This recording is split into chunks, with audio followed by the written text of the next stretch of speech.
안녕하세요. 오늘은 하나님의 음성을 듣는다는 개념에 대해 이야기하고자 합니다. 많은 그리스도인이 기도를 통해 하나님의 위로와 용기를 얻는 경험을 합니다. 저는 개인이 자신의 신앙 안에서 이러한 경험을 하는 것을 부정하지 않습니다. 그러나 여기에는 중요한 질문이 따릅니다. 이러한 경험이 과연 합리적이고 윤리적인가? 만약 우리가 이에 대한 반성을 하지 않는다면 우리는 쉽게 자기 합리화의 함정에 빠질 수 있습니다. 그러나 합리적이고 윤리적인 신학적 반성을 거친다면 우리는 영성의 성숙을 경험할 수 있습니다. 한편 이와 같이 신학적으로 인정될 수 있는 하나님의 음성 듣기와는 달리 하나님이 특정 개인에게 직접적으로 세계나 다른 사람에 관한 특별한 정보를 전달했다고 주장하는 하나님의 음성 듣기 개념은 전혀 인정될 수 없습니다. 저는 이 내용을 성서적, 윤리적 차원에서 설명하겠습니다. 먼저 성서 속 수많은 구절은 하나님의 음성을 듣는 장면을 묘사합니다. 그러나 그리스도인들이 성서를 읽으며 그 대부분의 내용이 3인칭 저자가 쓴 문학 작품이라는 것을 잊습니다. 우리는 대부분 성서의 장르가 설화,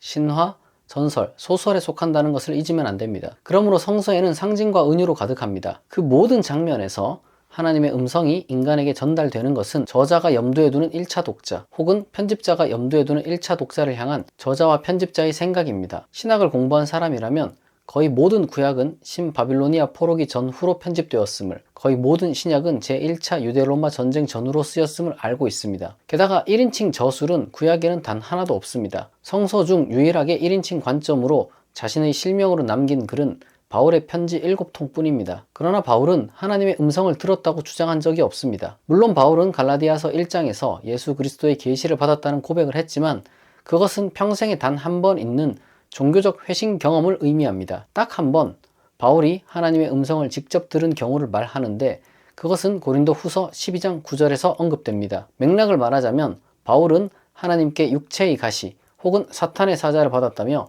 하나님에게 그것이 사라지게 해달라고 기도했습니다. 아마도 육체의 가시란 바울이 겪은 측두엽 뇌전증을 의미할 것입니다. 바울은 그것을 없애달라고 3번이나 기도했지만 그는 하나님에게 이러한 음성을 듣습니다. 내 은혜가 네게 족하도다.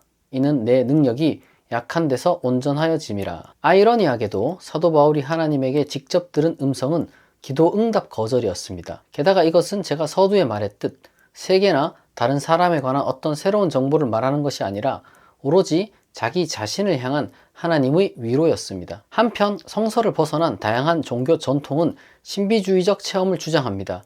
주로 신과의 합일이 그 중심에 있으며 그 가운데 신의 음성을 전하는 경우도 많습니다. 비록 성서의 대부분이 3인칭 저자나 편집자가 쓴 내용이지만 그 서술과 유사한 경험을 했다고 주장하는 사람은 결코 소수가 아닙니다. 이에 대해서 우리는 합리적인 이성 판단으로 무조건적으로 거부할 수는 없겠으나 윤리적으로 검증할 수는 있습니다. 제 아무리 수십 년 수련과 고행을 통해 깨달음을 얻었다 혹은 신의 음성을 들었다고 주장하는 사람일지라도 그가 말하는 바가 인류가 시행착오를 거쳐 현재 구축한 법과 윤리보다 수준이 낮다면 그것을 진지하게 받아들일 수는 없습니다. 만약 진정한 신의 음성이라면 인간이 구축한 법과 윤리보다 더 뛰어나 우리를 한 단계 더 위대한 수준으로 이끌어주는 선포를 할 것입니다. 만약 참으로 신의 음성을 들은 사람이라면 그 삶도 신성하고 거룩할 것이고 또한 그의 사후에도 그의 말은 힘을 지닐 것입니다. 하나님의 음성을 듣는다고 주장하는 사람은 많습니다. 그러나 그 내용이